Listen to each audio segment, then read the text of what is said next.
Hi folks, we're going to take a look at number 12 from the Unit 7 review. So here they give us this function, but I see that the c value is left as an unknown, and they want to know what values of k will result in 0, 1, or 2 x-intercepts. Okay, so first of all, if I'm looking for the x-intercepts of this function, of course I'm going to replace y by 0. So essentially, it comes down to solving this equation. Okay, but notice here they're not actually asking me for the x-intercepts. Obviously, I can't find those exactly because I don't know what c is, but they just want us to know, want to figure out when we're going to have 0 solutions, 1 solution, or 2 solutions. So this hopefully reminds you to work with just the discriminant portion of the quadratic formula. So here, all I have to do is look at b squared minus 4ac to determine when it's going to have 0, 1, or 2 solutions. So it's going to have no solutions when this is negative. It's going to have 1 solution when it's equal to 0, and it'll have 2 solutions when this expression is greater than 0. Okay, so let's start by calculating it here. So we have 8 squared minus 4 times negative 2 times c, which is the k value. And so that's equal to 64. This is going to be plus 8k. All right. So we have 3 scenarios to look at. In fact, I'm going to look at what I would say is the easiest one of the 2. So if I call this A, B, C, okay, I'm actually going to do B first, because in order for this function to have exactly 1 x-intercept, I need this discriminant to be equal to 0, and that's something very easy to solve. So I have 64 plus 8k equals 0. So 8k is equal to negative 64. K is equal to negative 8. Okay, so one, I guess not solution, I should specify it's 1 x-intercept if k is equal to negative 8. All right, so now let's take a look at the other values. Okay, what's going to make this thing have no x-intercepts? What's going to make it have 2 x-intercepts? And that has to do with the sign of this function. Question is how are we going to solve for when this is positive or negative?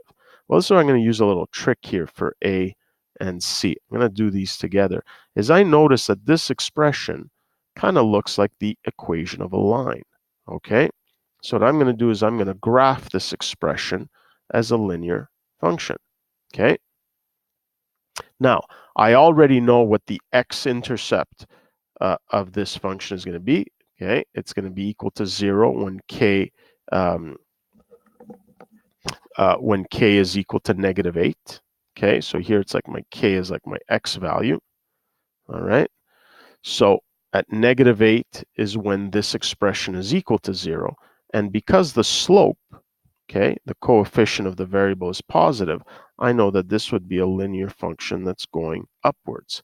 So what I can now do is just by looking at the graph, I can see when this expression is going to be positive. That's going to happen when k is greater than negative 8.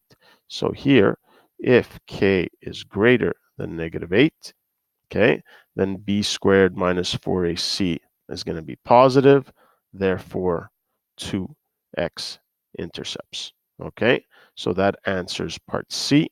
And then here I see that if k is less than negative 8, this expression 64 plus 8k is going to be negative. Okay, which means that we're going to have no x-intercepts. So if k is less than negative 8, then b squared minus 4ac is going to be negative, therefore 0 x-intercepts. Okay, so I've answered A there. All right, so when you're trying to determine the number of solutions to a quadratic equation or the number of x-intercepts to a quadratic function, which is equivalent to this quadratic equation, I only have to work with the discriminant portion of the quadratic formula, okay? And if it's equal to 0, that results in 1 single x-intercept, okay? And here, notice how I use this trick of sketching a graph of this expression, which is just a linear function in k. And I use the fact that I knew the x-intercept and I knew the slope was positive. So I could just use a graph to determine when this expression was greater than 0 and when it was less than 0. Okay, that's it for this one.